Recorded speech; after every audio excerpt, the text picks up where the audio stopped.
This should probably go without saying, but Bill Gates did not create the coronavirus that causes COVID-19, nor did he engineer a pandemic in order to depopulate the world.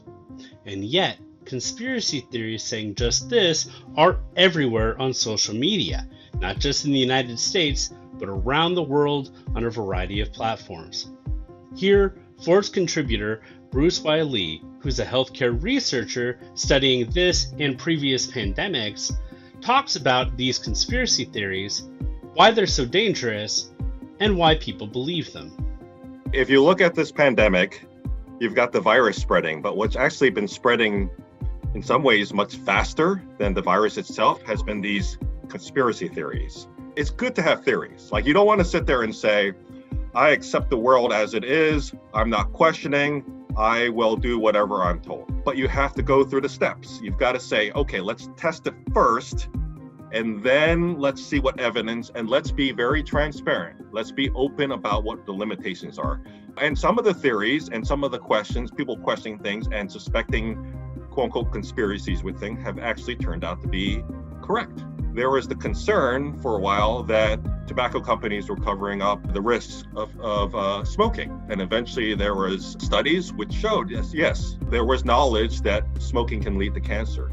The problem with the conspiracy theories is they'll advance the theory without the evidence. They won't say, okay, this is the evidence that I came up with. This is actually the weakness with this theory, the limitations. Instead, you hear, this is what happens, trust us. Or there's no mention of like, oh, we may be wrong. Or there's no mention of, okay, these are the limitations of the theory. That's how you really distinguish between a conspiracy theory and a theory.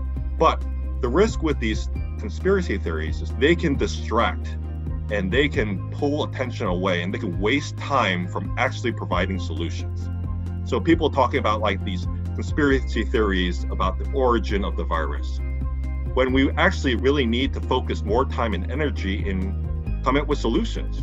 You know, even if you were to prove a conspiracy theory to be correct, like how does that change the actual situation right now? Like how does that change the fact that this virus is circulating and that we don't have a vaccine for it and that we don't have a specific treatment for it? It would be equivalent to like, say we were playing in like a basketball game and we're behind, we need to score. And someone's saying, hey, you know that basketball looks like it's from Mars. Maybe we should investigate the basketball being from Mars. You'd be like, dude, we need to score, okay? We need to catch up. It's the same situation here.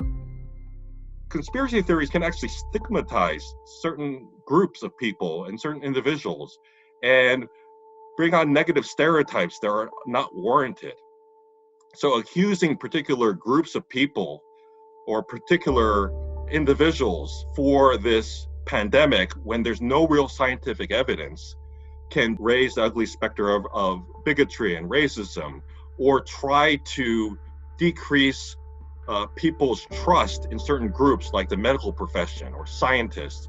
And then people then come up with these very grand statements like saying, I don't trust the media.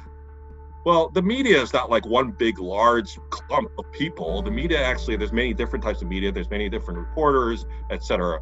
But like you'll see that people start thinking completely binary. Like, okay, I can't trust anyone. I can't trust the government. I can't trust anyone with two legs.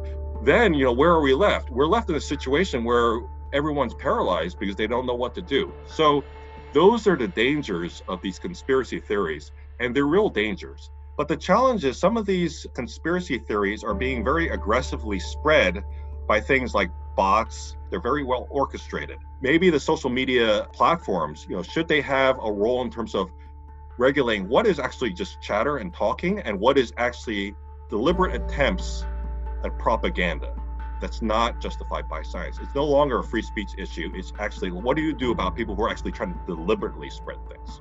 Setting up situations where you can identify these possibilities may be reasonable, because again, you're not just talking about individual people talking or wondering or musing, you're talking about actual deliberate attempts to use these platforms.